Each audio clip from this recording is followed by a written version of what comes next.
Welcome to our creative series tonight, the collaborative workshop. You're going to hear from some great panelists tonight about how to develop a show in general, but also specifically for the Fringe Festival. This is technically still 2015, but we are working on Festival 2016. And if my math is correct, yeah, thank you. And if my math is correct, it's November, and that's in June. So you guys are 8 months ahead of schedule, which is amazing. So give yourselves a round of applause. Yeah, wow. Amazing. My name is Megan. I'm the outreach director for the Hollywood Fringe Festival. I've been working on the festival since 2010, and my way in was as a participant long ago. And this, let's see, what else do I have on my notes? This is our first year doing this creative series workshop. We are dedicated to developing talent and great producers here at the Fringe Festival, and this is something that people have been asking for a few years, and it's great to see all of you here because it means that you really did want to come. I want to thank the Dragonfly for hosting us tonight. Thank you so much. This is our Fringe Central space. I am going to be live tweeting the panel tonight, so anything that you whisper maliciously under your breath might go on the internet.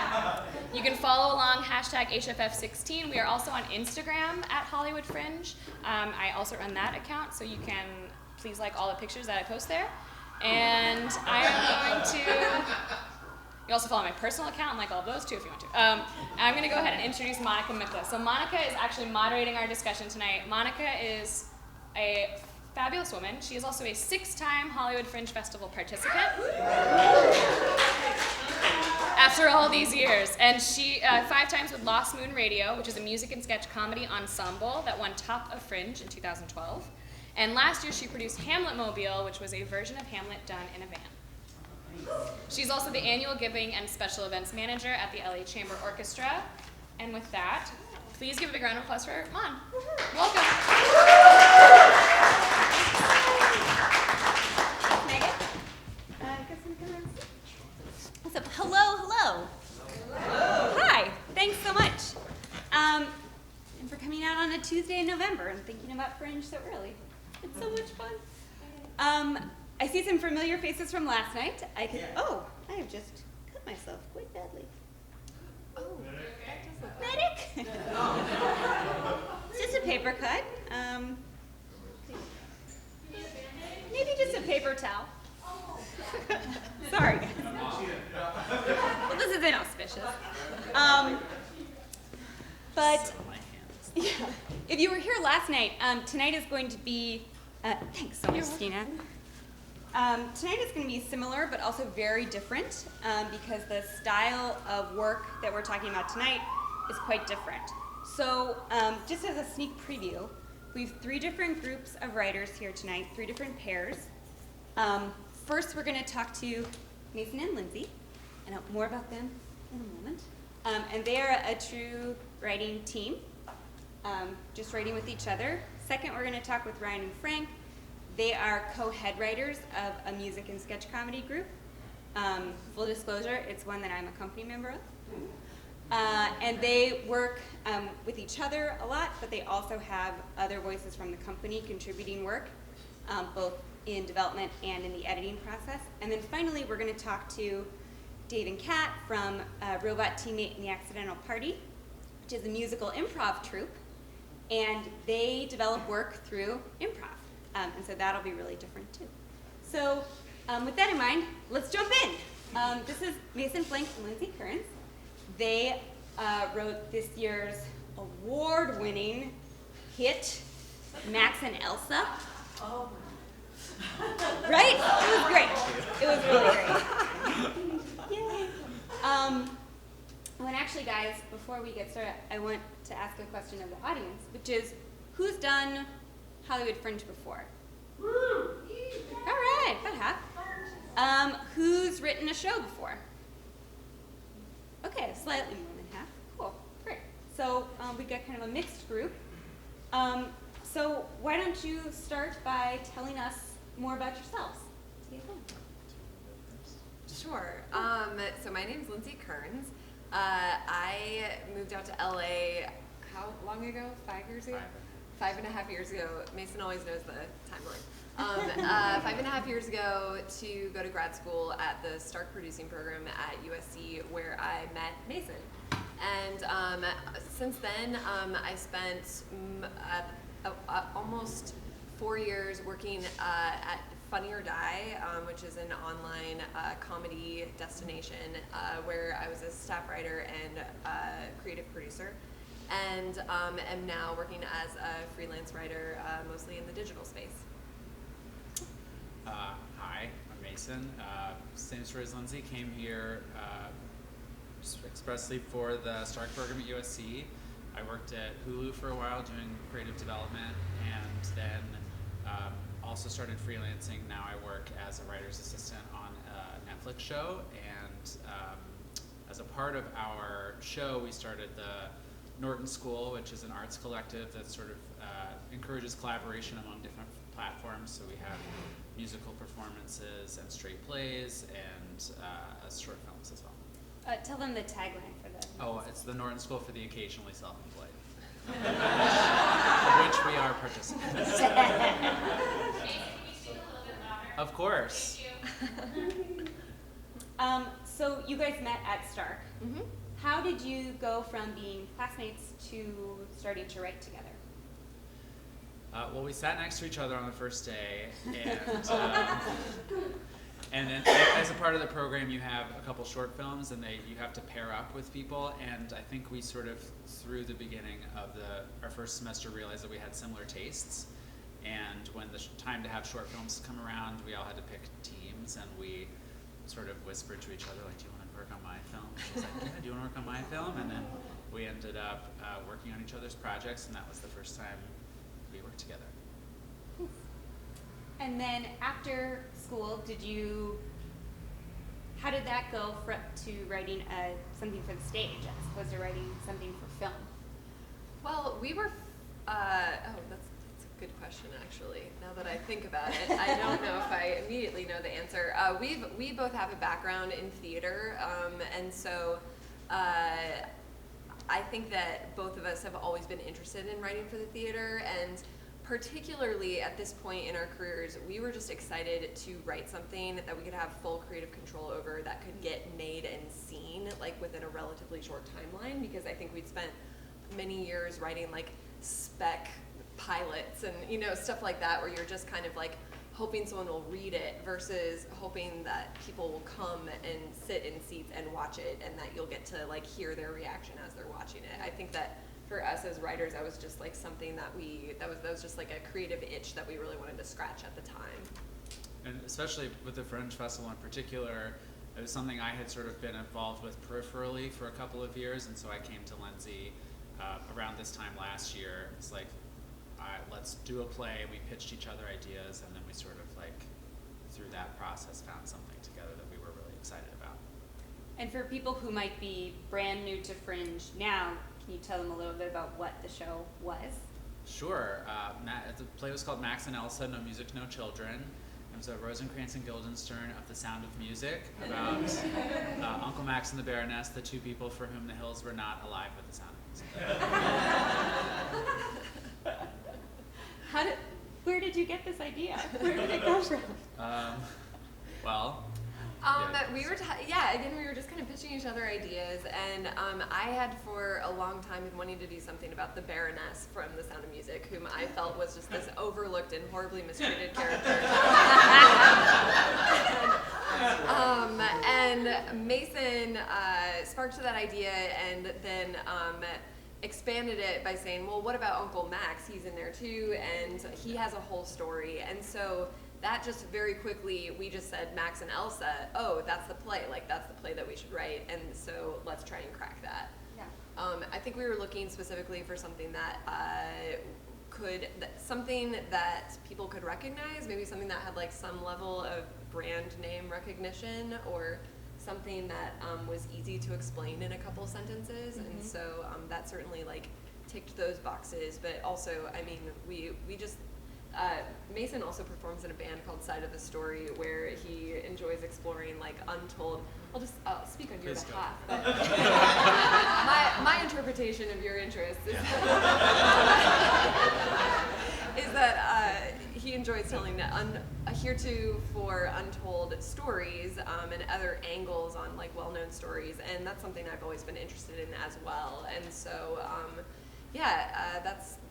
that was why we were excited to tell this story.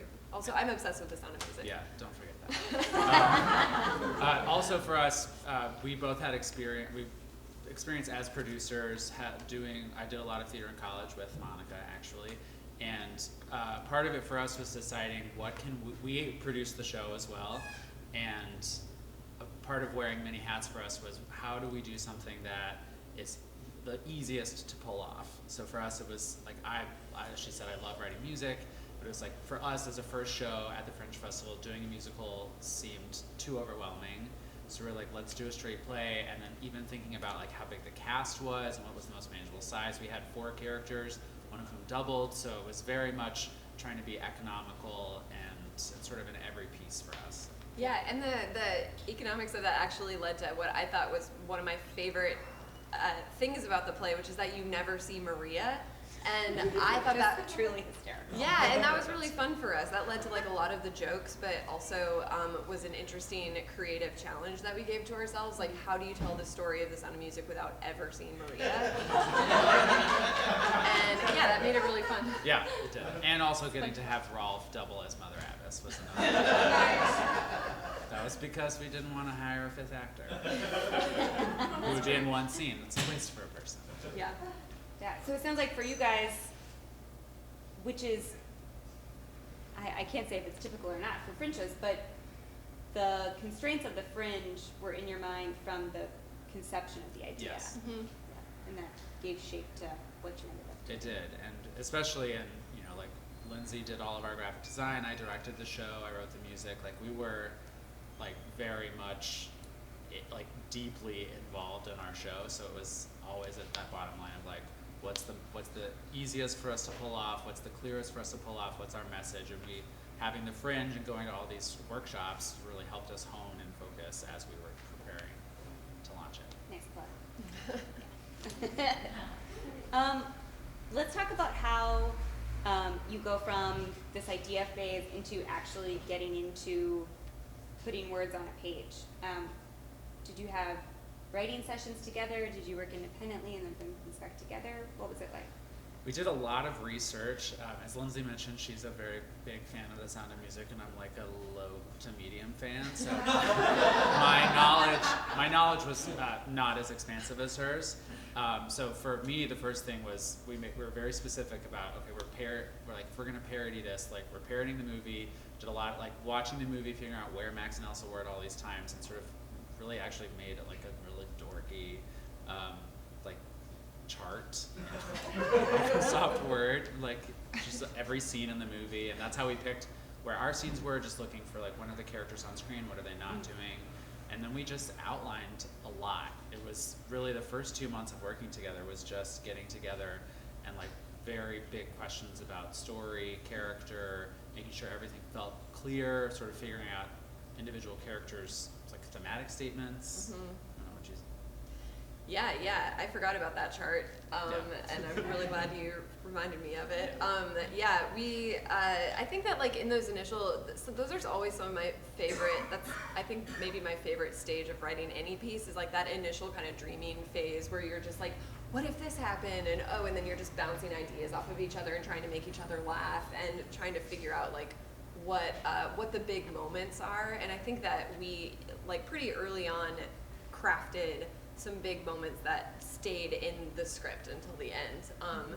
But from there, getting down more into the nitty gritty, I mean, we're both very big into outlining and planning before you get into pages. And so we really wanted to make sure that we knew all of the big beats of the story. And so we had a pretty detailed outline that we worked on together.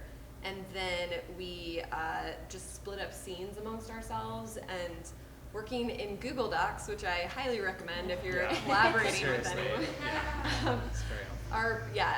It actually would have been so much more tedious without Google Docs. We were able to just write a first pass on each scene and then swap, and then another person would take a pass at it, and then like write comments, show your revisions and all of that, and then we would get together and go over all of the revisions and go over all of our questions and There were a couple tricky scenes that we really did have to sit down and just write together. But I think, and then we went through, I mean, at least 2 or 3 big kind of joke passes where we would just sit and go through scenes and just try to one-up ourselves and try to make sure that every line was the exact, as good as it could be. And I think we were very perfectionistic about it, which we are only saved by our own perfectionism by the impending rehearsal schedule. Right. And I think, I don't know if this is jumping ahead or not, but like we pretty early on had a read through of maybe the second or first, or maybe the second draft. Yeah. Yeah, and we that was like absolutely essential to the creative process for us, just to sit in the room, hear it read out loud by people who had never read it before, and hear where the laughs were. Find out where people, I think you were there, find out where what was confusing to people. We had a talk back right after it where we got to hear from people like what they liked, what they didn't get, and that was really, really helpful. I think too, part of the outlining process for us was we would pitch each other lines from characters and sort of nail down what their voices were. And for us, the Max and Elsa voices were very clear from the beginning, and that helped when we started writing, just swapping back and forth, and then you would read each other's scenes and it started to inform each other. But the other 2 characters, it took us, or 3 rather, took us a while to find, and it wasn't until we went through the drafts and decided like this is the kind of joke that this character has, or this is their point of view. It can really help us like hone and focus what we were doing. Did you learn anything new about the characters in the read-through? Was it just hearing or was it more structural? The structural. I would say yes. We were in a very fortunate position that 3 of the people that we cast in the read-through ended up being in the show. So it was almost like a little, glimpse into the future. So it was fun to see what choices people were making, and there's definitely times when you have to have like an internal compass and a meter for like if something doesn't get a laugh because of a performance thing, being confident, knowing like that's a big joke, we can work on that with an actor, versus like a joke falling flat and just having the self-discipline to say, okay, that was bad or not good enough, let's go back to the drawing board. Yeah, I think actually that read-through might have been also when we decided that the person playing Rolf should definitely also play Mother Abbess, because that just like killed in the room and was hysterical. I think that like the Mother Abbess character was certainly one of the last characters to be developed, and we just hearing the actor who ended up playing her, Matt, just hearing like his really fresh take on like trying to portray an old woman was just like ridiculous, and we knew that was the right direction. I would also, not to praise someone else on the panel, but Frank, when he read our Captain Von Trapp, played it so perfectly droll and stupid that it was beyond what we had imagined, and we just took what he did and like rewrote the entire Perfect. How much, because Mason also directed the show, how much were you trying to cast when you did that reading? Very much so. I mean, I had an idea, and the casting process is so tough, especially when you're doing a low budget show, and just all of the pieces you're always just like fighting for what you're trying to get.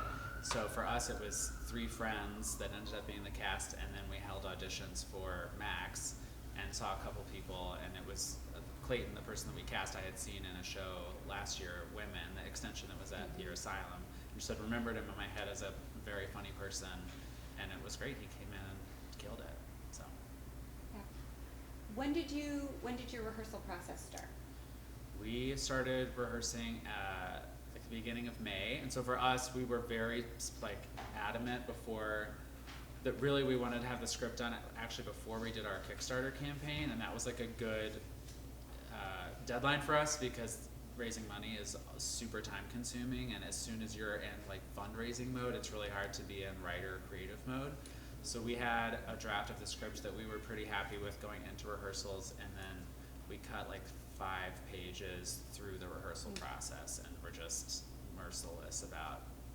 Lindsay would come in every like 2 or 3 rehearsals, and then I would make notes, then we would go over, and I always wanted to cut everything, and she was like, "You're being dramatic." It's like, it's not going to be 55 minutes. Like, we have to keep cutting, because that was really important to us too. Yeah. That's a big constraint at the Fringe to have Yeah. things fit. So how much of that cutting was for time, and how much was for things that weren't working? It was all for time, but it made the show better. Yeah, and also hilariously, I just realized that we had a real role reversal, because going into those cuts, I was like, oh, it'll be 55 minutes, and you were like, no, it's too long. And then when we were in performances, every single performance, I was like, we're gonna go over 55 minutes, and you'd be like, no, it'll be fine. Yeah. And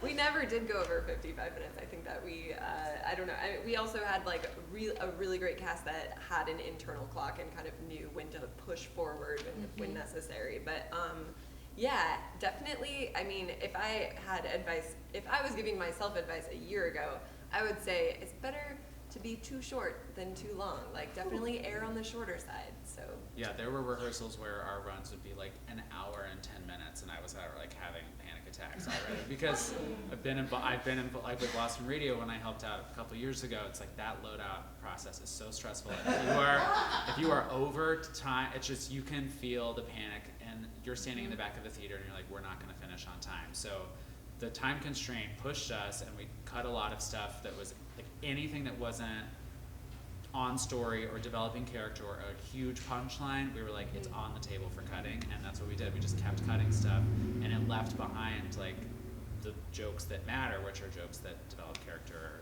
move the plot along. Yeah. Let's talk a little bit about your experience once you got to the Fringe, and that can go into sort of, bless you, the marketing of your show, but also some of that like load in, load out stuff, and how did it all reach its culmination? I'll talk about load in. okay, leading up to the show, I would say in regards to marketing, as producers, way more than 50% of our attention was spent on marketing. I mean, looking back, I feel like 80% of our attention was on marketing, because we just felt this pressure of like, why we put all of this work into a show, but if no one comes to see it, then why are we even doing this? And I think that we had put ourselves in a good position by writing a show that kind of lent itself to like being easily marketable, because we could just say it's a parody of The Sound of Music, and then people would be like, oh, I like The Sound of Music, we'll come see it. But just trying to find like a way to reach Sound of Music fans, like trying to find your audience, was definitely a part of our a part of the task.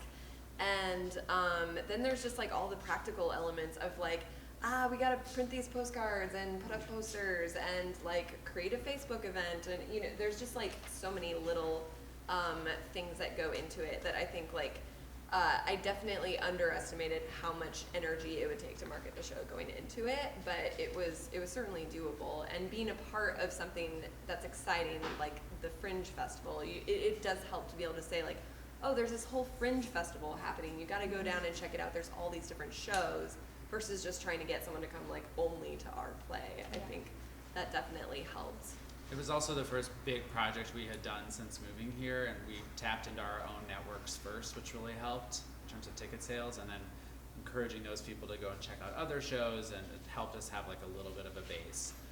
But in terms of load in, for the last couple of rehearsals, we practiced like in our rehearsal space. We had all the props, or as many as we could find before the show started, and with the stage manager, everyone had like very specific tasks, and we timed it, and we were like practiced walking in and unloading everything, and you end up doing every job. So like when we would load in, like Lindsay would hang the banner, and I would do all the prop checklists, and our stage manager would be up in the back like making sure the show was going to run correctly, and it always got done, but it's just like having that checklist in your head or on a clipboard, which is super helpful, those clipboards. Those clipboards. Yeah. Great, thank you guys so Thank you. much. Mason and Lindsay are going to come back for Q&A at the end, but for now, please join me in saying thank you.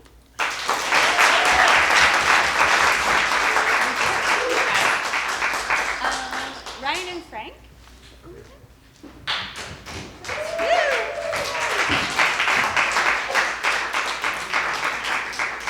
We did not rehearse transitions.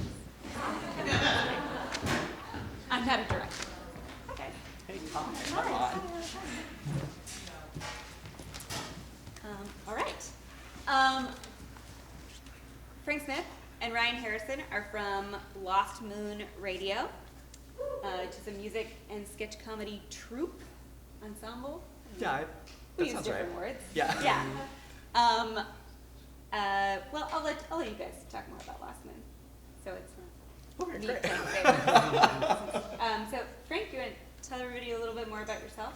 Sure. Yeah, I'm a writer and an actor. I have been involved with the show Lost Moon Radio for 6 years now. Ryan and I went to college together and studied. Both of us studied theater as actors primarily, though we also were part of a comedy group in school.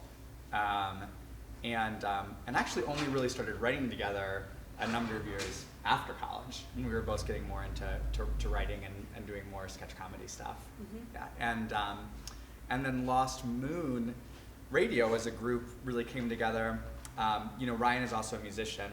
We have a number of friends who are just musicians and really gifted musicians, and we were really interested in doing a show that brought comedy and music together in a way, and so we ended up just through this kind of collaborative development process, coming up with this idea for a show that ended up being this hybrid of sketch comedy, original music, with a live rock band on stage, and then this frame.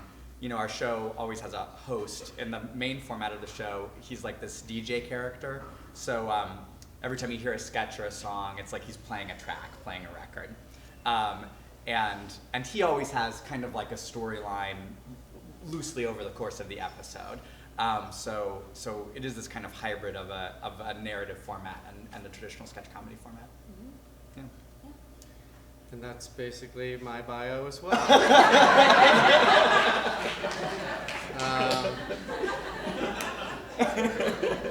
Okay. Yeah. Okay. Great. Well, that was a great description of what the show is. Ryan, could you talk a little bit about, maybe less so in the beginning, but for developing a new show, Mm-hmm. like what does a typical process look like within this company? And maybe talk a little bit about the other parts of the company too, as it has developed. Yeah, so our show is serialized, and the different episodes are around themes. So usually we have a process where we will start by deciding on a theme, and usually we'll do that in these brainstorming spaces where we have the whole company, which is 7 actors. 7 actors, another 4 musicians, Right. 2 of which are very involved in the writing. Most of the actors do contributing writing to the show to some degree. Right. And often in the brainstorming sessions, we'll also have, our lighting designer will come, our producer, our stage manager for the episode. So it really is like a big collective idea space. Right. Yeah. Especially at that early stage, it's very big and it's very broad, and we'll have talked through either just ourselves or with some of our closer collaborators, the person Lauren who usually directs the show, or Dylan who is the main composer for the show. We'll have a couple of different possible theme ideas, and then we'll spend 2.5, 3 hours one night brainstorming with the whole group on those different themes, and staying really broad, whether it's like funny ideas or even just spaces where we could see scenes. And then at the end of that, we'll decide which theme we're most interested in, and it seems like the company was most interested in. And from there, we'll usually have another brainstorming process soon after that that's very focused on that theme. And from that, we will start writing. The writing happens in a couple of different ways. It happens with Frank and I writing as a partnership, writing sketches. Yeah, and I'll say, unlike Mason and Lindsay's writing partnership, and I know a lot of writing partners who work this way, passing scenes back and forth, Brian and I are just incredibly codependent, and like 95% of our writing is we're sitting in a room together, one of us is at the keyboard, and we're like saying each line aloud until we get funny ones. Yeah. Right. Yeah, so that's how we work, and we usually work on the sketches, and then we're also often working on the host framing material. And then we are also collaborating with 2 composers, and those are sort of separate sessions where we're coming up with ideas, concepts for songs, for funny songs that could be on these themes. And there's always a guitar or a keyboard around, so we Right. can actually start riffing on stuff. That's some of the most laborious. That's not laborious, But it's hard to come up with rhymes. It's the limiting, it's the limiting factor in our show in terms of how many songs we can get out of this. Over the years, I think we gravitated towards if there seemed like there was a lot of music that could come out of a theme, we had the confidence that we'd be able to fill it out with sketches. But going the other way would be more difficult. Yeah, music is just comedy music, especially. You know, it has a very specific set of parameters that you're giving yourself, which is a very exciting and stimulating challenge. But it's also it does involve real work. You know, sketches, for better or for worse, the first drafts of them. You know, you've got an idea and you've banged it out in an hour or 2, and usually a song, the first draft of it takes, I don't know, 3 times that amount of time, I'd say. Yeah, and we usually we'll maybe have like a verse and a chorus of that. And then the next big stage, and you know, meanwhile, you know, other people in the group are also working on sketch drafts, other ideas to come out of the brainstorming. We'll all get back together and we'll do a reading of this material, and we'll try out some of the songs. And really the way people respond to things in the room is often the guiding light of how do we want to, which things are really working, which things we want to keep pursuing, which things have potential but still really need to be revised or figured out. We do a lot of like feedback and notes, and yeah.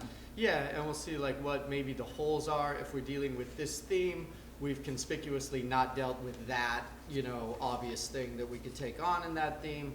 So in the next round of writing, because we usually have, you know, round of writing, sort of feedback, notes, reading session, and then round of writing, feedback, notes, reading session, when we're building a whole new show. You know, we might look for ideas in that other space.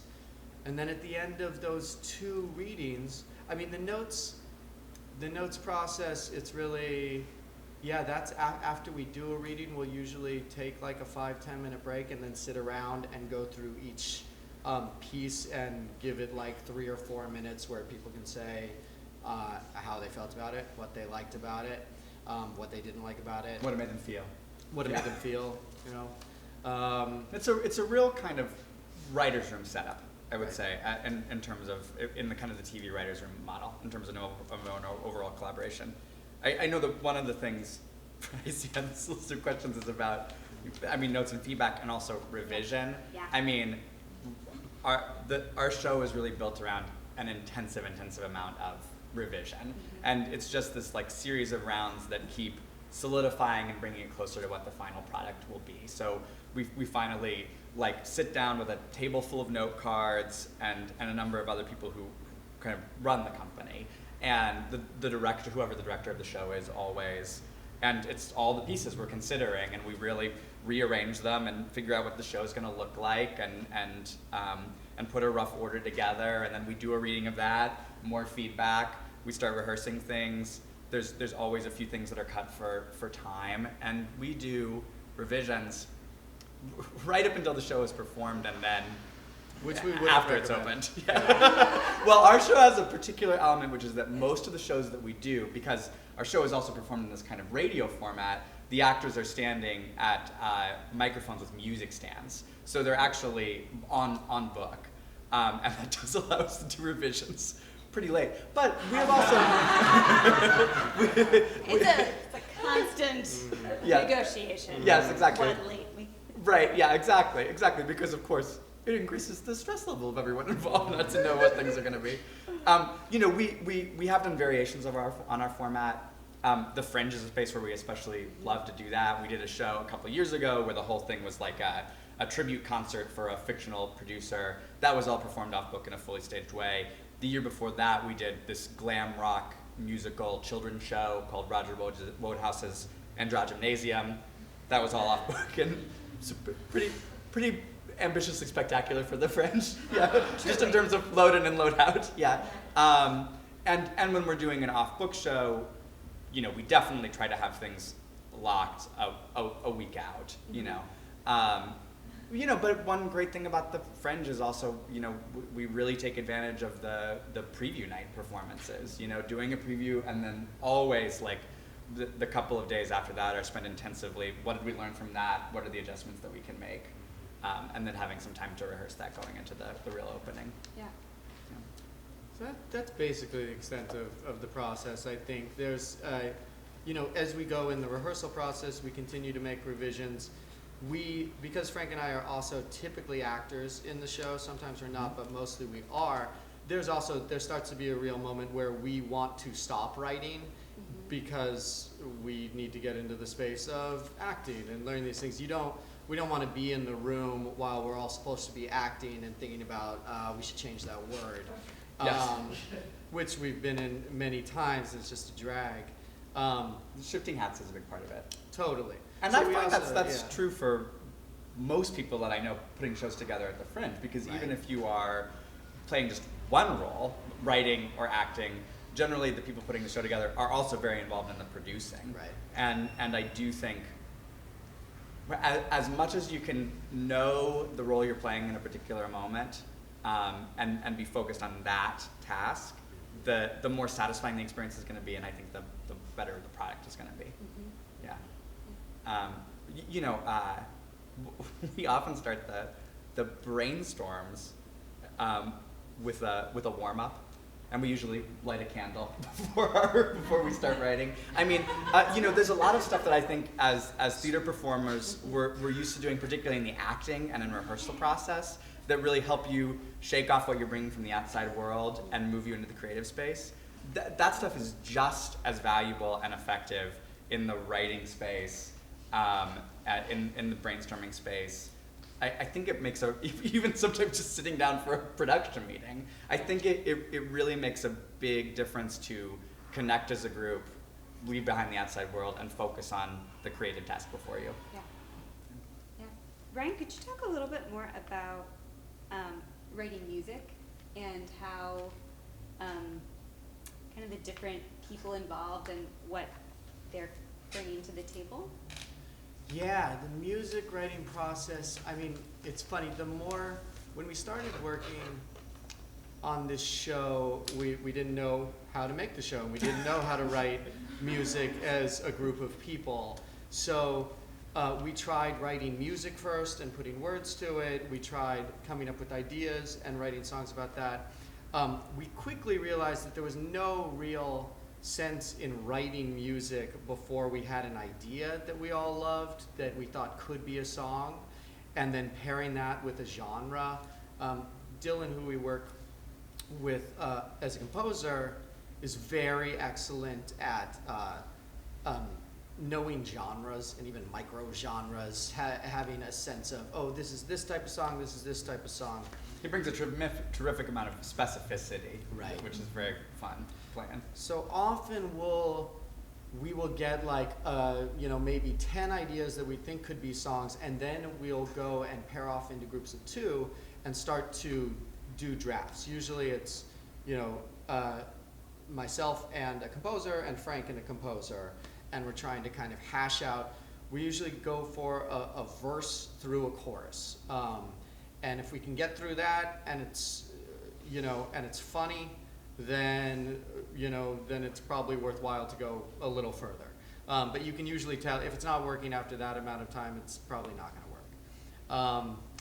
And then in terms of the other work we're doing, I mean, one thing we've stopped doing is having 4 people in a room writing lyrics together, because it makes me very unhappy. You know, it's a delicate balance, I guess, in collaboration, and I find it particularly with lyric writing, of having suggestions and having other ideas and be able to riff off other people's ideas, which is why I think it would be hard to write comedy alone. I prefer to have someone who, you know, Mason said, or Lindsay said, like making each other laugh in the room is huge, and you find your comedy partners because they're the people who laugh at the jokes that you think are the funniest, you know? And with writing lyrics, or writing with a bigger group of people, sometimes it feels like a sort of mental rape to have like three, like I feel like people are occasionally like in my head and I have no room to be in my own head. You can get crowded out. Rape's a strong word. But you can get crowded out by other people's ideas. Yeah, and there start to be things that are become, you know, just sort of taste issues, or someone Right. might phrase something a particular way, which is also equally great. But just another way of doing things. I think that actually a lot of the process that we've developed collaboratively has to do with when are the times when it is really useful to have a huge group of people, and when is it useful to break up into smaller groups or working as individuals. And in the broadest strokes, I think when you're really in the like idea space, a big group is wonderful, you know. And when you're breaking a specific story, a slightly more focused group, you know, is useful. And then I think when you're actually drafting, in our experience, it's small groups that work for us the best. And I think it's because, like, in the end, when you're actually picking what will be the words on the page, when you're getting that specific, more people means more people who can say no to any specific choice. So it gets more laborious to have a larger group of people in that later phase. Yeah, that's great. Thank you guys. We're actually going to switch gears and go into the next round and maybe talk more about your Fringe experience in particular when we come back around. Cool. That sounds wonderful. Yeah. Thank you guys so much. Thanks. Please.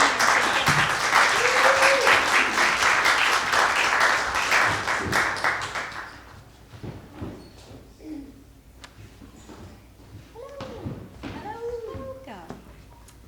So we continue our journey from tightly focused groups to a little bit bigger group, and then a bigger group. So please welcome Kat and Dave. They perform on a musical improv team. Team is the right word, right? Group ensemble, Right. company. Yeah. They all fit. Yeah. That this summer, this was your first scripted show that came out of that group, Yeah. correct? Yes. Cool. Well, I'll let you guys tell everyone a little bit more about yourselves and then about Robot Team. Cool. My name is Kat Primeau. I've been a fan of the Hollywood Fringe since it began and came as a critic and writer for Bitter Lemons until I produced Girl Band in the Men's Room, which won Best in Theater 2011. I also brought the show Hallucinogenic Toreador, a Dada exploration, to the Prague Fringe in 2008. I served primarily as producer on that project, but that was a devised theater experience. So this year really wanted to bring this troupe that we're a part of, that we make up musicals spontaneously on the spot based on audience suggestions multiple times a week to try something a little more ambitious and to engage everyone in the Fringe because it's such a great community and audience. I'm Dave Reynolds. I'm from New Hampshire originally. I moved out here and I'm like a comic writer dude. I've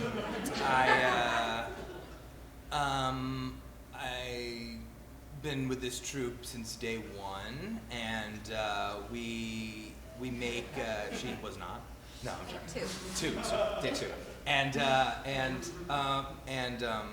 We came together and started doing this troupe of just made up musicals, and it was a lot of fun. And basically, we got into this sort of cage match situation, which is two improv teams enter, the audience votes, and then the winners move on. We were in one for 86 weeks, which is a world record, which is Guinness will not say it is, but it is. And we did that, and that, you know, it was not only we were practicing once a week, but every Monday at 10 we had to do another musical. So, you know, seeing each other 2 times a week, no matter what, really brought us together. So basically, yeah, sleepover. we had a yeah, we've done that. Well, that's where we got the genesis for the story. Well, that's where we got, but the story came up first when we were doing the photo shoot. Oh yeah. Because, so we were, so basically improv team's like, let's do a fun photo shoot. So we were like, let's do like a 1950s style, like sci-fi thing. So we all sort of dressed up as a cliche sort of person and sort of character. And, you know, while we're taking these photos, you know, we're just like, these are sort of like cool costumes. We're like feeling them out, and we're like, these feel good. These feel great. And then we just started talking, and we're like, what if we did a show? What if we did a show? And you know, it was a joke for a long time, for about a year. It was like, you know, we were still in the middle of this 86 weeks thing. You know, we were trying to expand a little bit more, but, you know, and Fringe was like 2 months away. So it wasn't like we could be like, let's do it now. It was like, you know, whatever, we'll figure out time. And then basically, we just hit this point where we're like, we wanted to do something bigger. And we're an 8-person troupe, including our pianist, as correctly said. And we basically took these costumes and turned them into Time Heart, which is a sci-fi time travel musical. And what costumes they wore? They were costumes. Kat's costume is like, I mean, she's already babe, but it's like, her costume was like, whoa! It was insane. And like we did the photo shoot, and little girls were running up, and we were like, are you a princess? And I was like, we got a show. Little kids will love it, at least. But yeah, so basically from there, we had a sleepover, and was like, what's this story about? What's it gonna be? Because we all wanted to do it, but we wanted to do it in a different way than just have one person or 2 people write it. Because you know, because and when we're making it up, we're Yeah. all doing it on the spot writing anyways, and we have a structure that we follow for that, which helps guide us. But oftentimes the best ideas and the most surprising songs and moments come spontaneously in the moment. So we wanted to capture that energy in a scripted musical, but do something with larger production value. And obviously it was really complicated to do Yeah. time travel and like sci-fi, and like we tried to do like 70s style music and have a full band and all that. So yeah. did not do what Max and Elsa Yeah, did. all of your Simplifying. talking was like, yeah, we want to make sure we could do this. I was like, wow, we just did not know what we were getting into. Kat did, but One voice out of 8. one voice out of 8 was like, maybe we shouldn't, and I was like, quiet. No,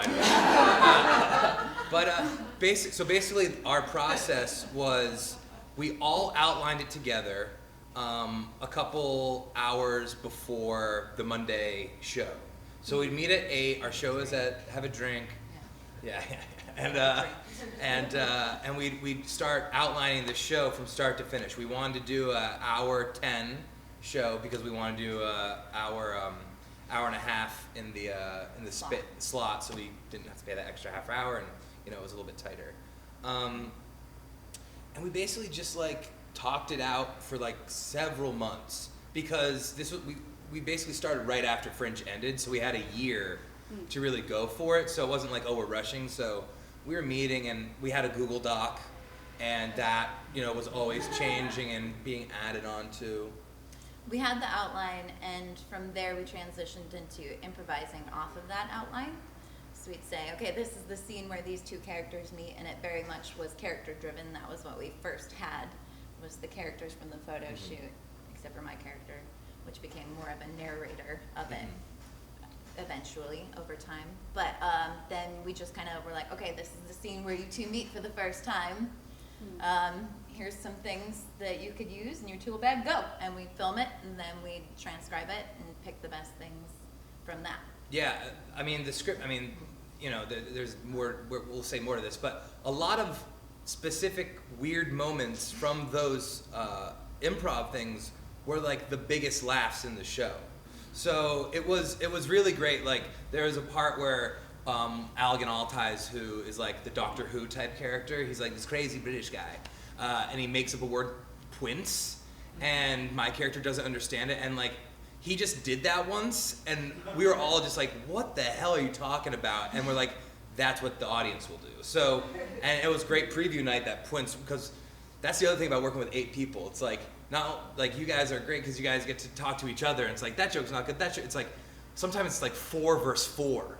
And it's like, We vote. and we vote, and we vote. So it's like, this joke's good, this joke's bad, battling it out. You know, it was intense. It was intense. So the first draft was all improvised, and we transcribed it, and we did that in front of like 3 people. 3 And outside people. 3 outsiders with the songs. And the songs, we'll do songs soon. I'll make a note. Yeah. But basically after that, we got notes of like, you know, there's jokes that are funny, but this thing's incoherent, and we don't understand, and we have very different-minded people. We have people. We have every spectrum, every reach of the spectrum. Kat's not really into sci-fi, and so this was great for her. She loved every minute of this. And then we had like Molly, who doesn't know hasn't seen like 20 movies. Like, her parents didn't have a TV. Okay, so, but then we have like our friend Chris, who is the biggest nerd I know, and loved the mythology of this thing. Loved it. So we had very different people trying to create one thing with one voice, with one tone, and that was tough to navigate around. Did you find that one person, because I've written papers that way for grad school, and it was a nightmare. We always would, and usually I would volunteer for this role, but you'd have one person go through it and be the editor at the end to like match the tone and make sure the grammar's all right and this and that. Did you have that? Did you have one person go through then and like do the once over? 4 people. Okay.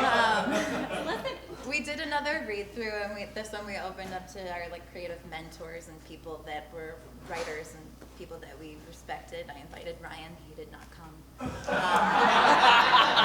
And we at that point had the songs as well, and we did it at the loft at IO and got a bunch of feedback and had a Q&A afterwards. And then from there, we kind of decided to bring down the writing group, and we assigned a head writer and of the writing team, which neither of us were actually on, because at that point I had to be like producer mode. And I directed the show, with co-directed it. Yeah, so we kind of kept checking in, and then at that point you could receive the papers and write notes and talk through them, but the room was kind of sacred to the people figuring out the nitty-gritty and the one voice, which was definitely necessary, and maybe I would have wanted to do even earlier in the process next time around. I think that was the big thing. Is what happened too was when we narrowed it down to 4 people, and this is not a knock on those 4, but those 4 characters got a lot more lines.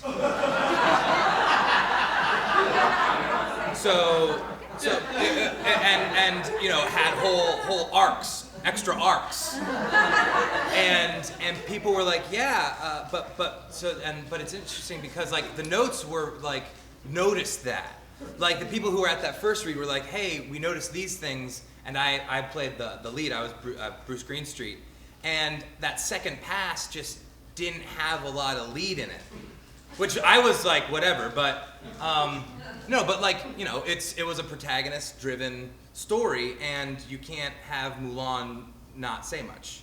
You know what I'm saying? So from there, Chris sort of honed it as like, okay, I'm gonna work with specific people for specific things. So I wasn't in the writer's room when they were doing like technical structure stuff, but I was one of the joke punch-up people. So after they went through it, I was able to add jokes and do my thing.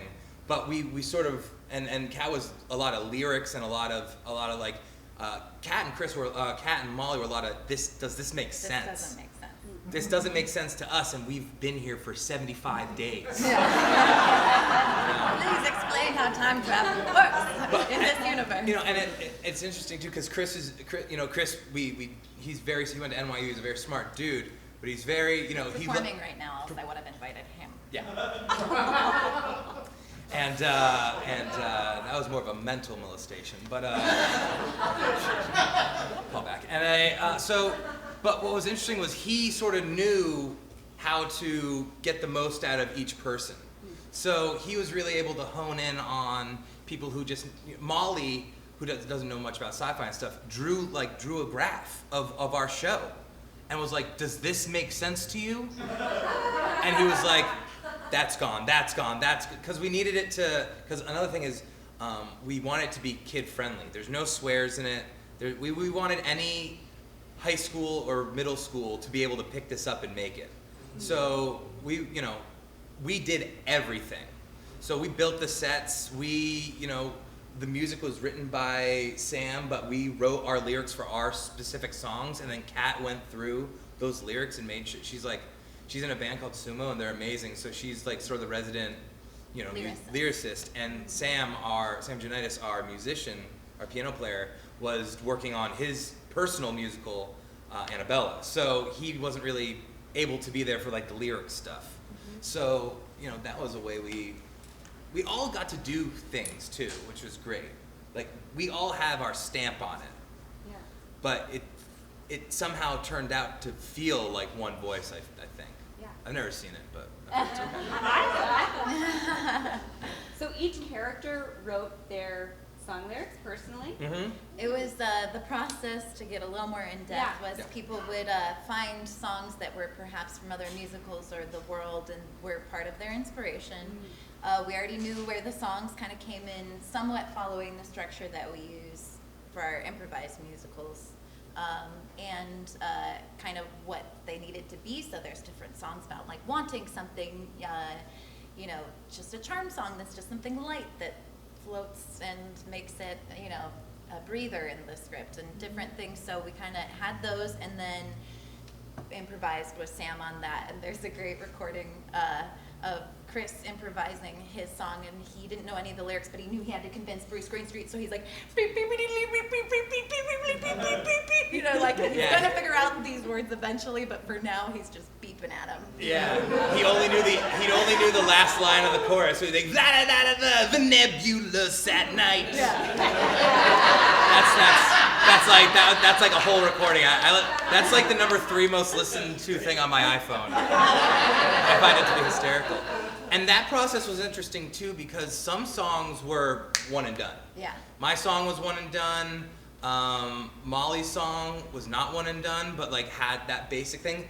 The villain song changed like 17 times. So like there's your song. I threw out 4 good songs, I feel like, but they can always come back with my band. So that's exactly. But that was cool too. That when a song sort of needed its help, people were able to lyrically or musically come and help that person out. Mm-hmm. So a lot of the songs I'd say are written by the person or thought of by the person, but some of them are a lot more of a collaboration. Yeah, interesting. And what was the timeline for this? So you started thinking right after Fringe. How long did these kind of stages of the process take? I think our read through with the audience was in like March. Yeah.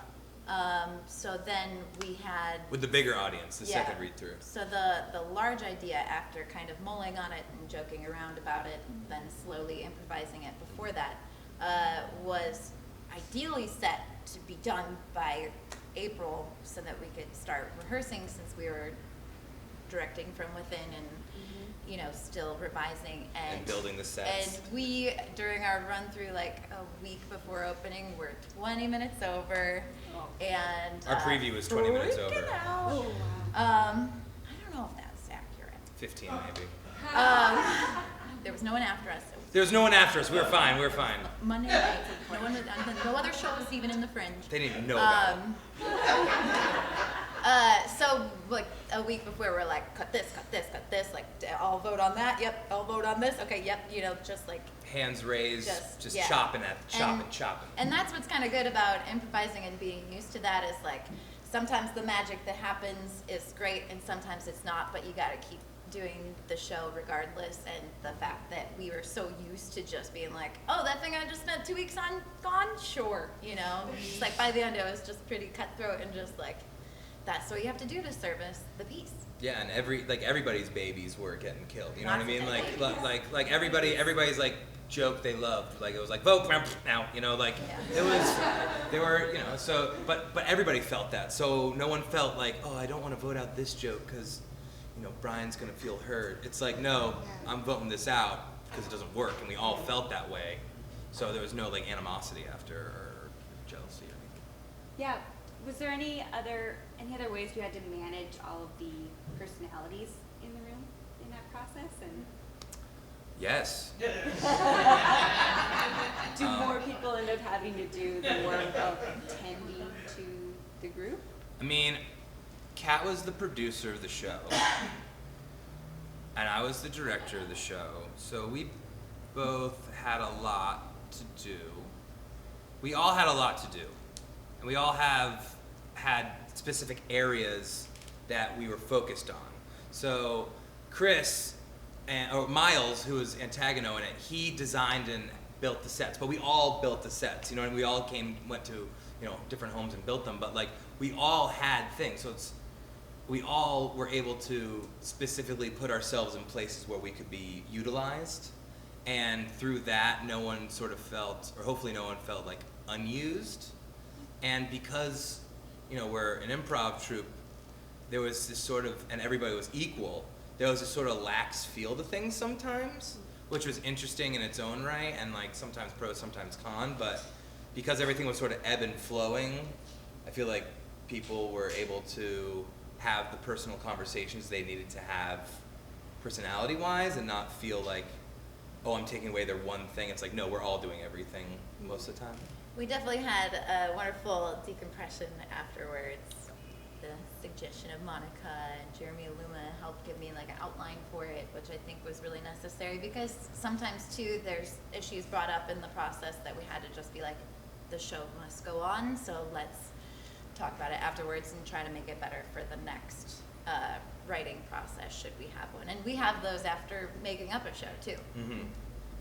Yeah, our script was not done until 3 days before the show. Yeah. We are constantly revising and noting from within, so I would say that it's definitely like a charged environment, but that we all charge each other to be the best and never mess up and, you know, to really aspire to greatness constantly. Yeah. Well, seems like you did it. Thanks. Yeah. Cool. Well, thank you guys. Thank you for having us. We were glad to hear. Let's give them a round of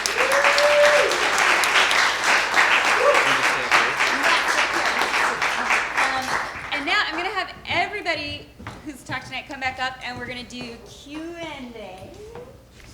The next one here. Oh, I don't need to do it. Yeah. Come on up. All right. Does anybody have a question they want to ask our panel? Tom. For roller coasters, because earlier somebody said it was 80%. It felt like 80% marketing. So, and we all know, if you've done it before, marketing is huge for Fringe. So, what did you find that worked, and what did you find that didn't work? Because I'm always looking for a new marketing idea. Have a great poster. Poster. These guys had an They are amazing amazing. poster. Yeah. We had a lucky connection to the artist who did the fake sci-fi poster for Argo. Oh, wow. And so from that photo shoot, we sent in our photos and stuff and sort of gave him inspiration, and then he came back with like the most insane thing I've ever been a part of, and I was like, oh, so that's what this show needs to be. But I mean, you know, it was like it wasn't a photoshopped thing, you know what I mean? Like you could you could feel it. You could see it, and I'd say it encapsulates what the show was too. Like there was no like mystery to it. It was so straightforward and really that symbol of your show should be. It was bigger than the postcards too. It was bigger than postcards. Seriously, which is kind of noticeable. It was very startling because you see, I mean, it's all about finding a way to distinguish yourself from the millions of other shows that are happening. So, literally, it was very striking. It was bigger. It was more beautiful than a lot of the other things you were seeing. So it was very, compelling. Yeah. I think any of those things that give your show a hook, that will make the idea stick in people's mind immediately or make it interesting. That poster was so great. Your title was so great. Max and Elsa had like such a clear, pure, perfect idea that was compelling to people. Yeah. Yeah. On a personal note, I know, it's not that personal, guys, actually. Not that. I don't know why I thought it was personal. Personally, I think it helped that we, Mason had everyone in the cast and crew practice an elevator pitch for our show, and even in rehearsals, we actually stopped and practiced pitching it to each other. And I think that was really smart because just through the natural grassroots kind of word of mouth networking that happens with the Fringe, it's so much easier to just know exactly how to sell your show to someone in 20 seconds. Yeah, I think in my experience at the Fringe, the word of mouth, the grassroots stuff, it still is fundamentally the most important thing in the way you get the word out about your show. So. Yeah, having everybody have the same elevator pitch being a message is really important. Yeah. I think that hanging out at Fringe Central is important. I think going to see other shows is really important. Not to mention just makes the festival super fun and amazing and part of the whole point of it. And I think on a practical level, really pushing to sell a big chunk of your tickets before the festival has even started, but especially the early shows, those first few shows, because then you have an audience that is going to be going out there and spreading word of mouth. If you've done the festival before, if you know other people who do the festival, getting them to come see the early shows, because those are just more people who are in this community and involved and can be talking about it. Yeah. I'll also mention here for anybody who's new to Hollywood Fringe, there's another series of panels in the spring. And one of them is exclusively about marketing your show. And so there's always a ton of great producers at those, and they have all sorts of ideas. And then the Fringe Town Halls, which start in February, and you'll get info about them through the Fringe newsletter. Those also have great, nuts and bolts kind of information about how to start a marketing plan for your show. Yeah. Any other? Yeah, in the middle? Yes. For all of you, how often do technical limitations, if ever, force you to change any serious plot points in your scripts? Great question. That's a good question. Can you repeat the question, please? How often do technical limitations force you to change any major plot points in your script during the rehearsal process? Right.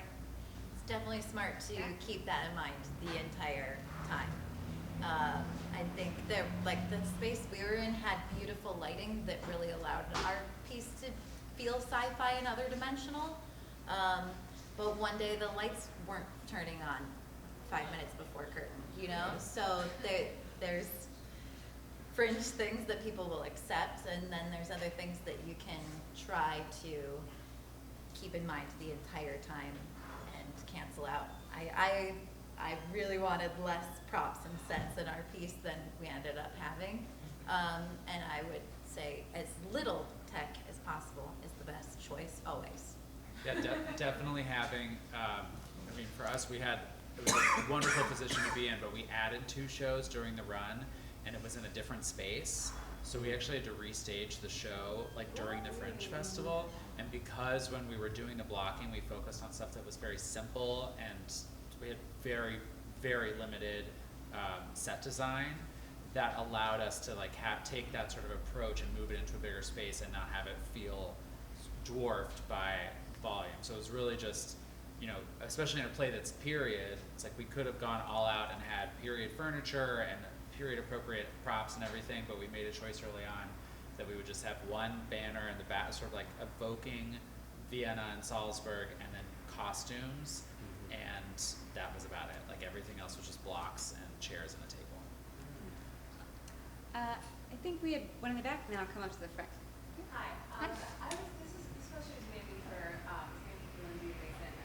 Because you were basing your story on pre-existing material somewhat, were there? I unfortunately missed it at Fringe last year, but were there moments that you took directly from the film or directly from the story? And if so, how did you deal with that in writing? Well, our show is a parody, so there is, like legally some wiggle room for anything that is making fun of a property, which is technically what we were doing. And so we had some freedom there, but we, as a creative challenge to ourselves, we wanted to really present like our own fresh take on who these characters were. We didn't want to be writing jokes that were just sheer references to the movie. Any reference to the movie needed to be a joke in and of itself. Like it needed to develop character, or it needed to add texture to the world, or it needed to move the plot forward. And so there certainly was like an easier approach to that project that would have just been like recreating, basically ripping moments from the movie and putting them into our show. But that's precisely what we really tried not to do. Any scene that took place in our play that is from the movie, we gave it our own take, our own interpretation on what happened. But definitely, their first draft, there were scenes where it was just lines from the movie, and then as we refined it and we found the characters more, then I don't actually think there might have been one or two lines of dialogue from the movie that ended up in the play, but almost everything. There were full scenes that happened in the movie that happened in our show, and their dialogue's totally different.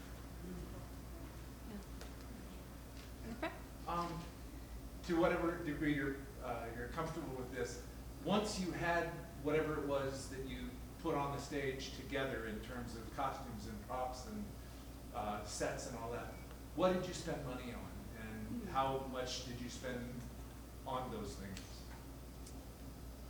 We probably spent once it was on stage, we probably spent the most on our set design, costumes maybe. It was pretty low. We spent more money on our I'm talking about, what did you spend during the Fringe? During the Fringe? Did you spend money on marketing or? A lot of booze. Yeah. That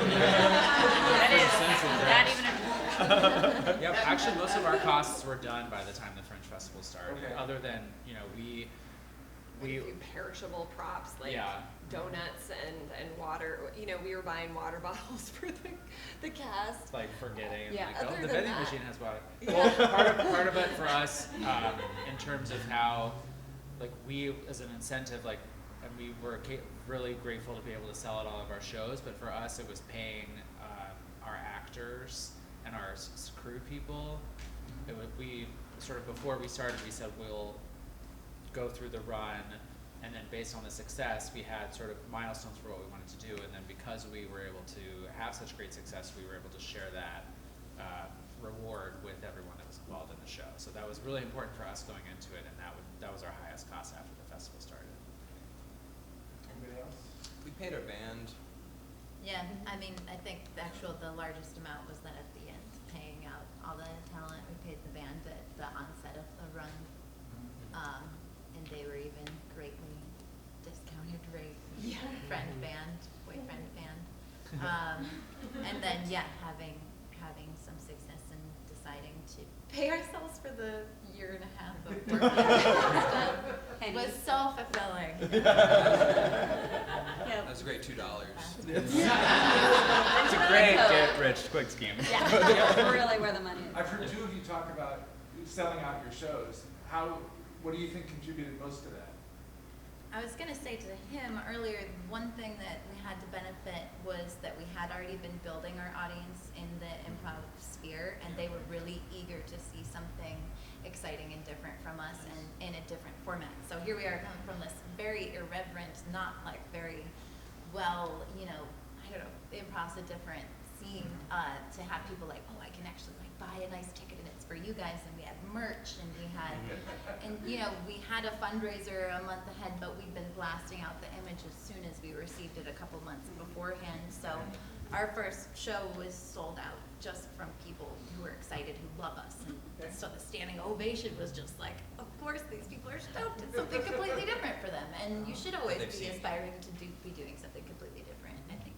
We had some great advice from Monica, actually. It was our first time doing the Fringe Festival, and we were very specific about having a smaller theater than we thought we needed in terms of seats. So for us, it was about creating scarcity. So we were in a 40-seat theater, and we had 6 shows, and that we knew that it was going to be more manageable for us to sell those tickets, or at least start to, and then once it sort of picked up, then we were able to add additional performances in a larger Which at that point was exciting, rather than right. It generated stressful. we generated our own buzz by like placing limits on ourselves at the beginning.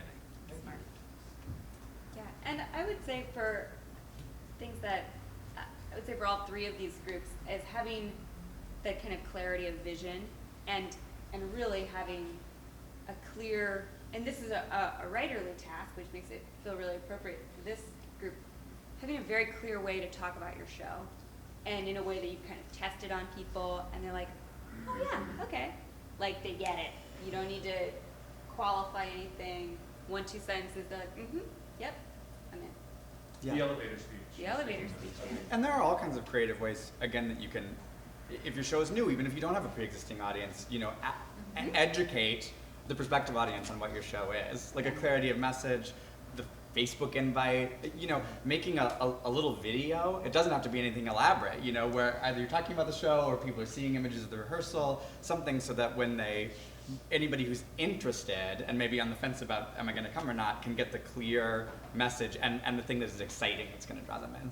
Yeah, we made per character we made a little video so people could like get ready and not sort of, and then everybody can share their video. So it was like we had multiple things to share on Facebook and to throw around, and yeah, and we dressed up as comic book stores and put up posters there, getting into the sci-fi world more, which is a great target audience. We dressed up as our characters and walked around like during Fringe, like that was great to just be like, this is what I'm gonna look like tonight or tomorrow, you know what I mean? Like, and people are like, oh, okay, you know. And like, why are you in my house? No, but it goes to show too, I mean, the earlier in the process, if you are bringing people onto the process, you know, that you can really make them feel part of the ensemble and know that part of the fun and excitement of doing the Fringe is that everybody is an evangelist for the show and that everybody is part of the marketing for the show. So it's not suddenly the week of the festival they're learning, hey, you really need to get out there and be telling people about it. That's part of the game plan that everybody's buying into from the beginning. Yeah, that's especially important, I think. Well, it's important for ensembles that work together all the time that everybody has clear expectations about what Fringe takes. But also, too, if you're hiring a team that you don't know. I'll say this year was the first year I did a show in Fringe where I didn't see everybody in the cast and crew like multiple times a week at other company business. And yeah, we had a tougher time casting the show because it was like, okay, it's this big involved project, it's a pop-up, there's a lot. And it took, the only thing it really hurt us was how much time it took to cast. We ended up with a great cast that was all in, but yeah, that was a lesson we learned. It takes a long time to find people who are really gung-ho and ready. Yeah. More questions? Okay. I have a question for you, the time mark. I was just curious if it was hard to keep the spontaneity up, going from an improv situation to a scripted scene.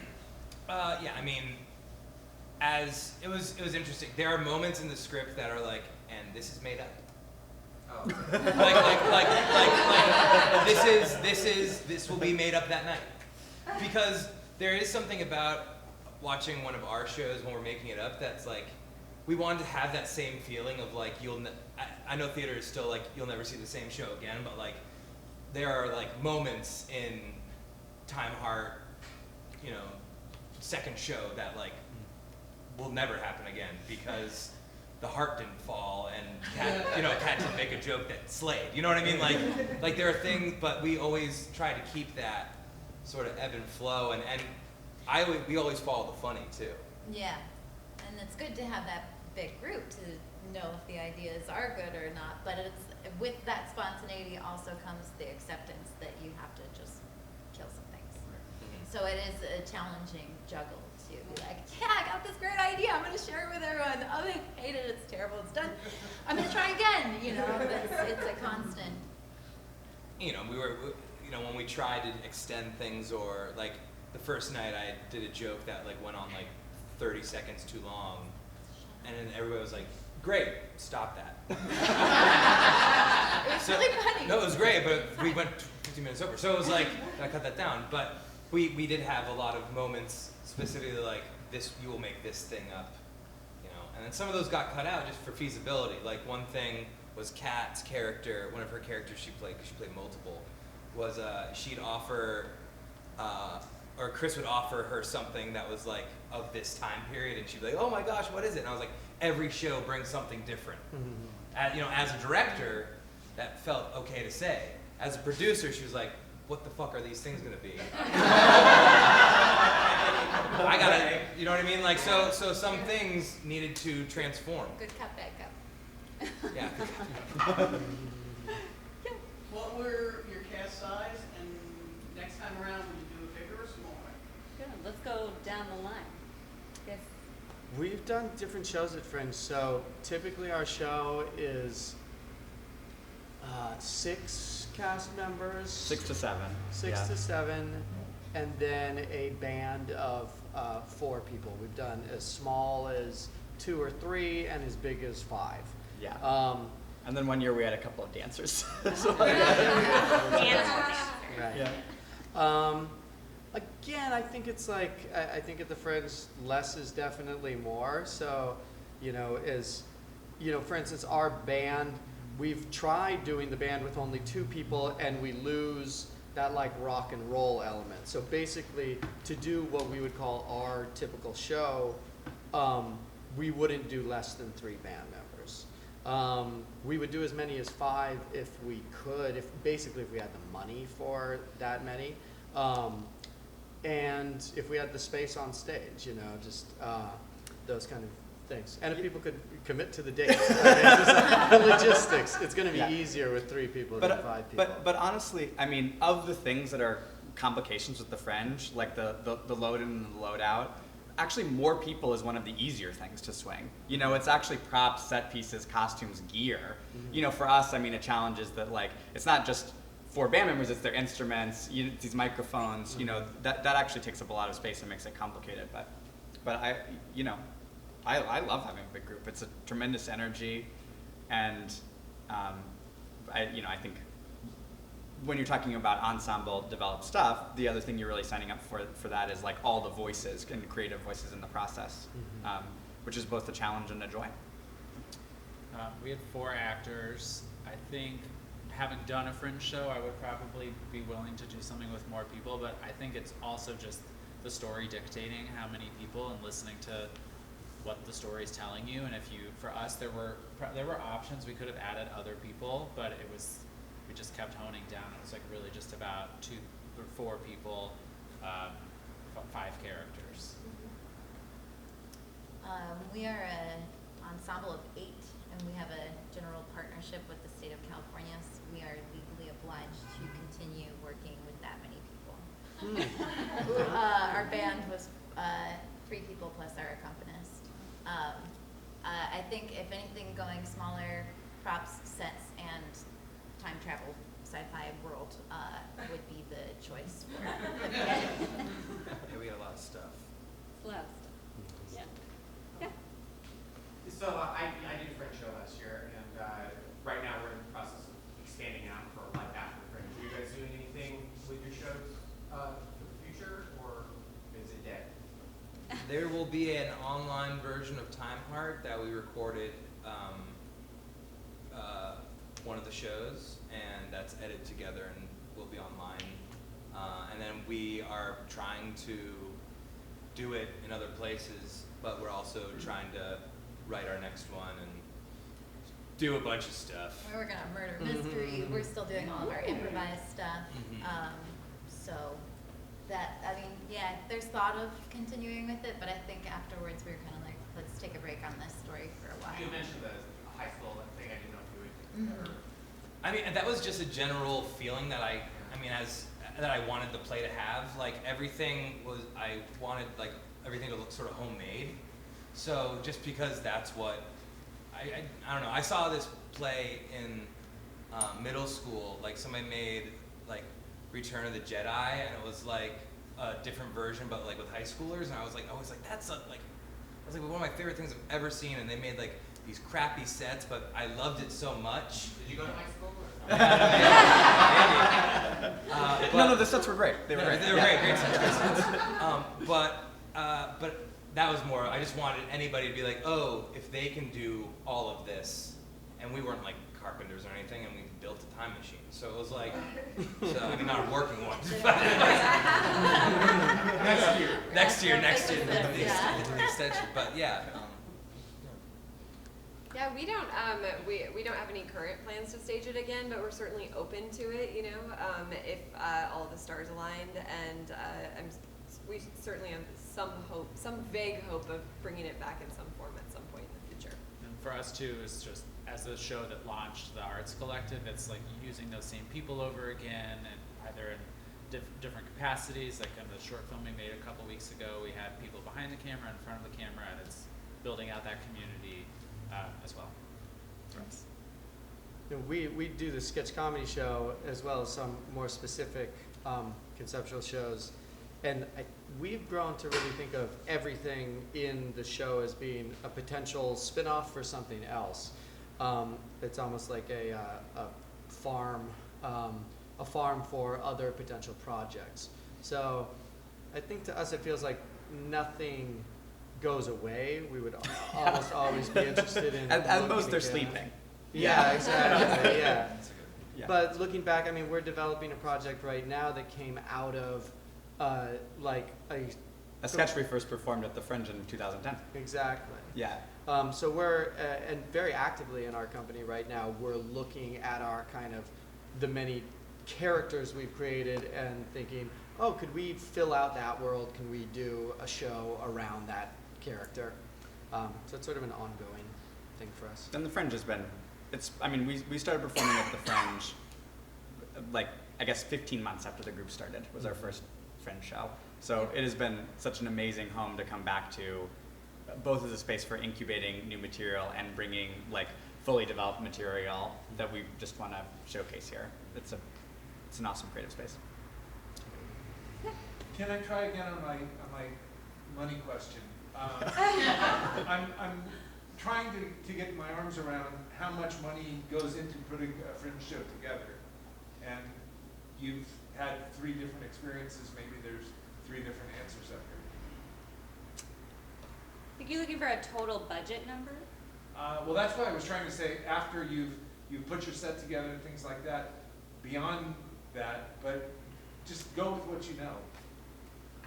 I guess our shows usually cost a few $1,000s. Is that right? So sometimes it's sometimes it's a few hundred. If we do a one-off show of our show, not a run, it will typically cost us about $500 to $600, and we will shoot to make $800 to $900 to $1,000. The reason we do one-off shows, we're doing more one-off shows this year. The reason for that is they're easier to sell out, and you know, you get maybe diminishing returns if you are doing more shows and cannibalizing your own audience. Where you don't make money, we've found, is when you're getting, you know, half of a room full, then you're just breaking even. So, I mean, I think it's sort of what Monica told the Mason about having a smaller house and selling it out is always going to be better than, you know, a bigger one that you don't sell out. You know, our biggest expenses are space rental. We always set a budget aside for marketing. That's really important. And then sound guy is huge for us because our show is all on mics and audio. Yeah. A producer, a stage manager. Paying personnel. Yeah. Paying personnel. And then most we of pay the paying actors. is like, it's a little stipend, you know, for the Yeah. actors. It's like a labor of love. Yeah. Some of the musicians get paid more than others. If you're a company member, you get paid, but you get paid a little less because you have other incentives. If you're like a hired gun, we're spending a lot more money on, you know, a drummer to come in who's not in the company. Right. We don't spend too much on props and costumes, but our show is pretty stripped down Okay. typically. Yeah. And your other big line item is going to be insurance, which, Yes. like for Lost Moon, it's a company, we carry general liability insurance all year round. For Hamlet Mobile, the show I did this summer, we had to take out event insurance, and we had to be, because we were performing in this van, we had to make sure that our event insurance had this specific coverage for a rented vehicle, which not every insurance policy had. So it became fairly complicated and quite expensive. So that's a cost for every Fringe show, is insurance? Every Fringe show needs to be insured. Okay. You need to be like insured in your performance space. Right, Yeah. okay. Which is built into some of the venue Right. Yep. fees. Oh, Yeah. Yeah. Our, So someone will take care of that for you. our show costs between like $3,000 and $4,000, and we did a Kickstarter to raise money for our upfront costs. Our biggest chunk was renting the space by far. And that's just, you know, you work out a deal with your venue, and Right. but it was for us, because it's really hard to make money on a Fringe show. For us, we made the choice of like, this is our first time out, we're gonna do a fundraiser. We were able to raise through generous donations our production costs. So then everything we made after that was profit, which was Great. an amazing position to be in for us. I think Monica actually shared a template of budget Oh. earlier this year. There are a couple templates. One that's like a sort of an edited Lost Moon budget, and there's one other that's a very different style of budget. But those are still on the Fringe website, right, guys? Yep. Yeah. It was, Great, thank you. it was cool to peep her stuff. Okay, thank you. Compare. Yeah. I don't know if you guys ran into this, but rehearsal space is what we spent a lot on. Mhm. So that was. We do a lot of rehearsing in apartments and places that we're gifted, like people that we know that will let us, rehearse there for free or Yeah. for cheap, you know. Yeah, rehearsal space payment. Let's go over here.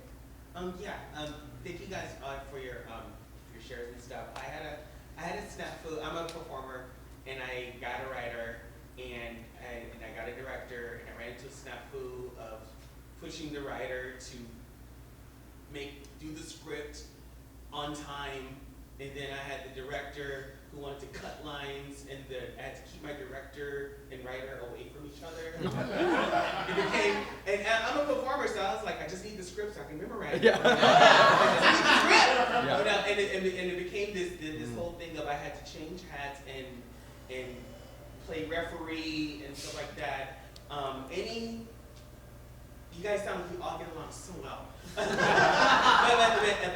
it became this whole, I didn't know how to handle, pushing the writer to be on time, not to write so much because I had to memorize it, getting the director, not to cut my writer's lines, not to email him.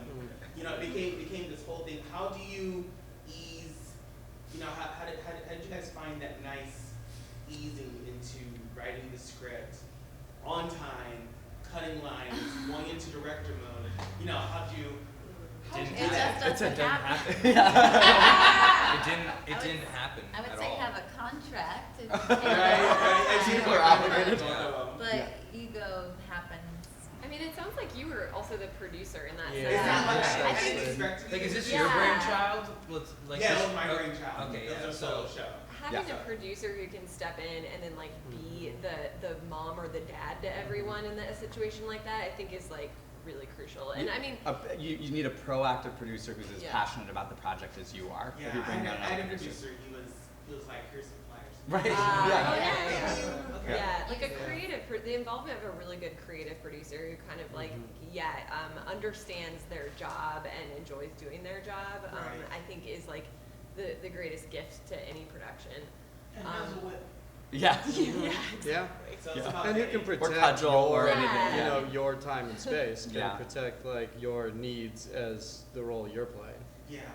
You know, it takes an incredible amount of work working collaboratively. You know, I mean, I think everybody who's involved in theater knows that. And I mean, we've spent a lot of time, it sounds like everybody up here, you know, developing the process that works for us, and like having a schedule of like, here's how it's going to be written, when the rehearsals are going to be, all these benchmarks and deadlines that you can hit in Here's advance. who has final cut, here's who makes a final decision on any argument that's being had. But even with that, there's been plenty of times where we've done shows and have been real hurt feelings, you know, and there have had to be like a late night conversation, or people going out for a drink or getting lunch and like sitting down and talking it through in the process. It's always kind of absurd once you stand back and look at it with our show, because it's always over like a fart joke or something, you know. It's people have the most passionate feelings about. But especially, you know, one of the things, you know, it's so interesting to hear you guys talk about a process that is very democratic, you know, but then naturally developed into people having different roles, because ours is, I don't know, maybe a little bit more of a representative democracy. There's a hierarchy, but that has a flip side too, you know, because sometimes you've in your position of authority made a decision, and people who are affected by it don't agree with it, you know, and they don't know why you made it, and that takes time and maintenance too, to help the person understand and make sure that they still feel heard and taken care of, even if things didn't go their way. So the post-mortem idea, we It's totally essential. do Yeah, as well. Yeah, one of our company members Huge. said, you know, postmortem is kind of a weird word because it makes it sound like what you made died. but honestly, I can't endorse it enough. Absolutely, if you were going to keep working with the same people, or even think you might, or even if you know you won't, you will learn so much out of all sitting down after the process and just like debriefing about how it went. It is so, it's essential in terms of bringing everybody back to like a calm, excited for the next creative participation space, but also just learning from the process. You will learn so much that you will implement the next time. Dave, did you have any? Yeah, I'd say also just because we, you know, sort of became less democratic and more like this person's that. Right. But we did have checks and balances. So like if, you know, Chris was our head writer, but if he wrote something that was a bit too crazy, it would be the director and the producer would have to say no. You know what I mean? Like it would have to be two of the branches of the three, you know, to help out. But yeah, I would 100% say the post is probably the most important. Weirdly, the most important part of the whole thing is to know when you were a dick, is to know when you hurt someone's feelings, is to know when you weren't enough of one. Like to know, to analyze your process is more important to analyze your budget sometimes. Like to learn how to be better rather than how to make more money or anything like that. Because like after going through this whole thing, we spent so much time improvising that now we know that the improvising section, like, you know, got a lot of jokes out of it, but like the draft was like crap. It's like, great, now we can expedite that and make that a little bit quicker and you know, always noting your own self and your own process. I'll give one last piece of advice here that's Fringe specific. Fringe does have this amazing thing built into it, which is that it is a festival, and there's always a place to go out and drink after your performance. Exactly. Whether you're drinking or not, I mean, it's like embracing the time to hang out with your cast, go see another show together. It's like that is such a decompressing of the stress that is built into the process, and it's fun, and it really makes a big difference too. We're running. Yeah, 10 minutes. 10 minutes. Oh, thank you. Thank you. Monica. So let's hear from. I was gonna add one other thing to that. Oh, go. Lindsay and I were much smaller groups than these guys, and just to like But us it always far more volatile. Yeah. I was gonna say is for us we were friends first, which I would probably say is the true of everybody up here, but you know, everyone is opinionated, and there were so many times when we disagreed, but for me internally it was always like, is this a fight worth having for our friendship and for the sake of the project. Like you won't agree on every joke or every line, and it's like giving yourself the space to say, I don't have to be right all the time. Like let other people have victories, because they're in a partnership, they're equally as valid as you. So it's knowing that and telling yourself that over and over, because you only will hear yourself saying, that's not what I like. Trying to own what you're doing and not own what you're like individually, and not own what you're doing as a team. And I think that was helpful for me, because this was my first time writing with a partner, and I usually write by myself, and it was super helpful to just have that in the back of my mind. Yeah. Let's see a quick show of hands of who still has questions. I want to make sure we get to all of them. Looks like we've got 3. Okay, let's start back there. I'm just curious about your opinions on hiring a publicist. Our group tends to work with a wonderful local publicist. We always use him, not cheap at all. And last year we did decide to have him represent us during Fringe, and even he was kind of like, yeah. We asked him honestly, like, do you think we need to hire you for, and he was like, he was very honest about it. And we did hire him, and we had some great press for Fringe. But just wondering, for a new show, especially if you feel like that, more Fringe is worth the money or necessary. I never have engaged that as a producer 3 times for the Fringe. Also, though, I have made friends with writers and have seen other companies and very engaged in the world, so that is helpful. Also getting things out 8 weeks ahead of everyone else. Going through the LA Theater Archive mailing list that exists and is publicly shared now at this point. And really being on top of that and having a point person for that, I think can be an expense that you can cover yourself, as long as you are a masochist and enjoy suffering in that way, which I do. My friend 2 years ago did a Fringe show and hired a publicist and lost $1,000 off it. We spend more than that. Yeah. And But he's great for us on other shows. We're no question that we love him, but I'm sure we'll be having this discussion again. And we should be paying that. It's like for Fringe, you're only gonna get a capsule review anyway, probably. Because that's the space that the papers are dedicating for. Because they're doing or so the many. websites. Yeah. And so it's easier than usual to get one of those from a big name. So it's easier in one way, but it's harder in that it's fewer words. I've never hired a publicist, but like Kat, I wouldn't now, because I have enough of a network that I know a couple people will come to see it, and if they come, then it's all. Fringe kind of offers its own publicity a little bit. More than any other, more than putting up a show on your own. Case in point. More than other self-produced theater experience. I think you have advantages at Fringe, and they do go a long way. All the other things that people have mentioned. If you, one thing I'd say for people who know they're bringing a show to Fringe, that they want to have a life beyond Fringe, I think really thinking about, doing Fringe with the kind of word of mouth on the ground, really enlisting people who care, really having a strategy marketing, and then wherever the show is going next, maybe that's where you bring the publicist on, because they're going to have a lot of material to work with. The show already has a narrative, it already has people who know about it, you can have images, things that they can work with. Yeah, reviews. Yeah. We did not have a publicist and did not have very much press come to our show. It was really challenging for us, because our network is in television, and we just didn't, I emailed a bunch of people, and we had no name, and so for us it was exciting to build on our own network, and then we had people asking us, and then by having that buzz, people would come and ask, but we just didn't get that many reviews, and it was fine. It was great. The ones we had were so lovely, and we were grateful for them to be there, but it's challenging to start from nothing, sort of, especially when there's 290 other shows that are competing with you.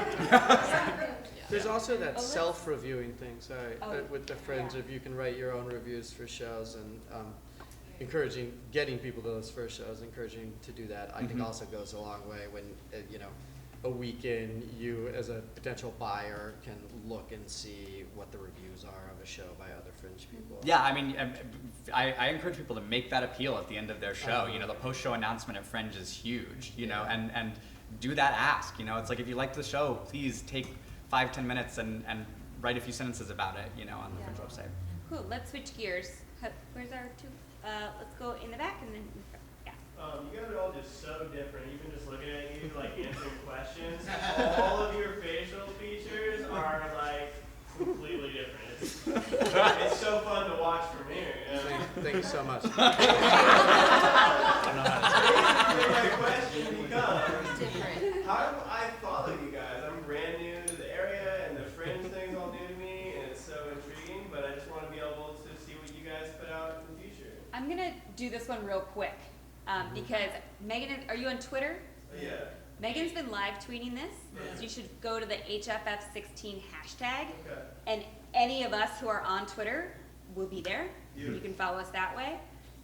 All of these folks also have profiles on the Hollywood Fringe website, so you can find any one of our projects and find us that way. Very cool. And then you can message people that way too. I appreciate it. Yeah, and then in the spring, come to all the town halls and workshops and hang out and mingle after. Good? Yeah. Okay, great. Welcome to the town.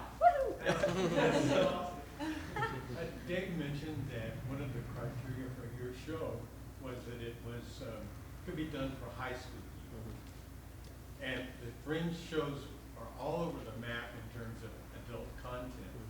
So, on your experience, how does the content, adult or otherwise, affect the profitability and marketability of the show? Is it something to make an adult, or you want to avoid being adult? I mean, anybody could see our show. I've done both. Yeah.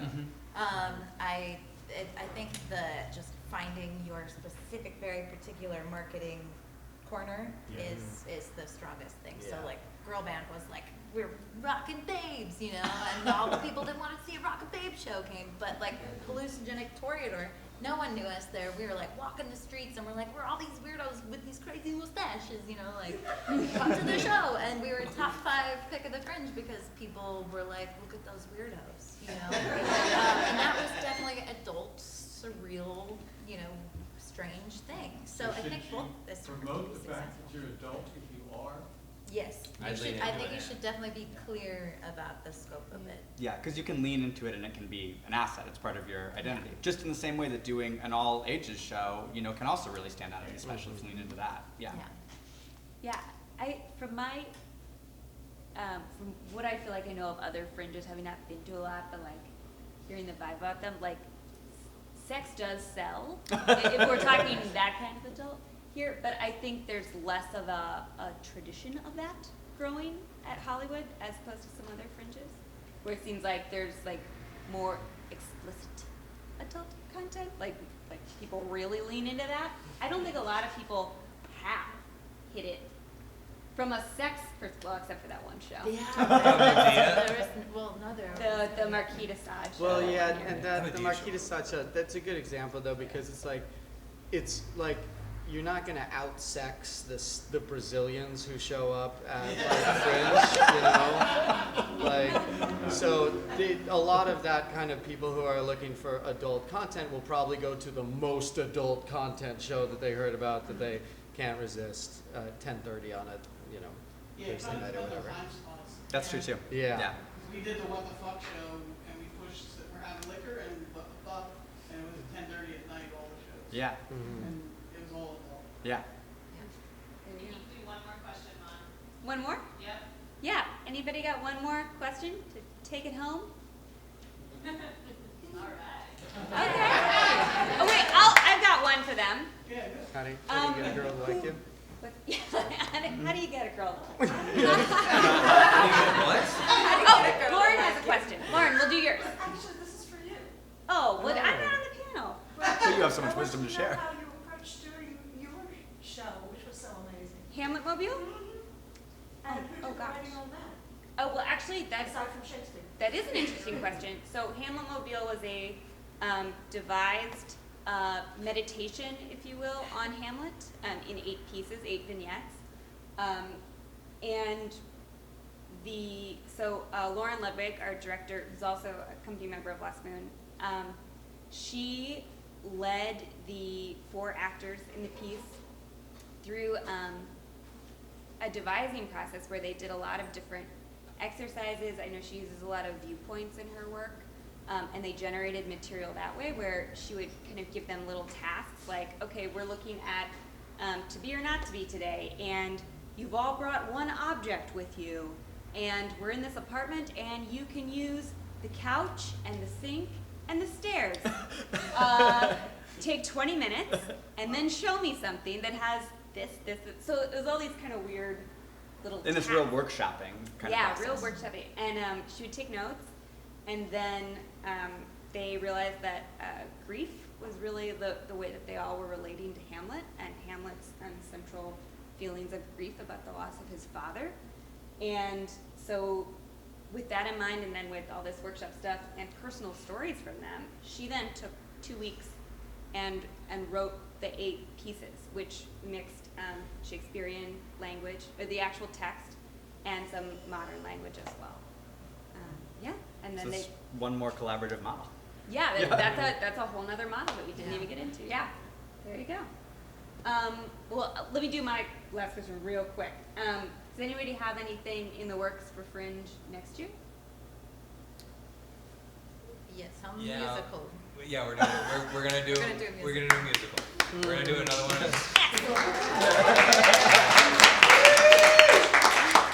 And yeah, everybody's gonna switch up positions too. So that's the cool thing about. So I'm not gonna direct it. No. Nope.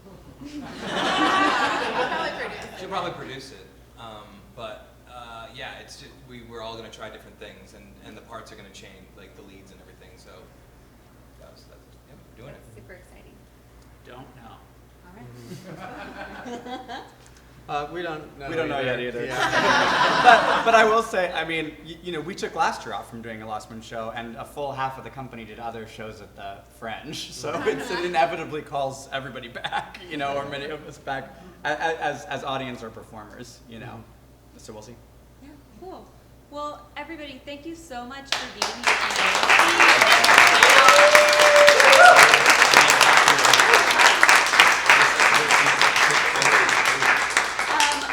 One final plug, if you're not on the Fringe newsletter yet, you should be. And to get on that list, just email support@hollywoodfringe.org and ask them nicely to add you, and they will. And if you have anything else that you need in terms of logistics for Fringe between now and registration in February, you can make a project now. But yeah, email support and they will help you out. Thanks guys so much. Everyone. Thank you. Thanks for coming out.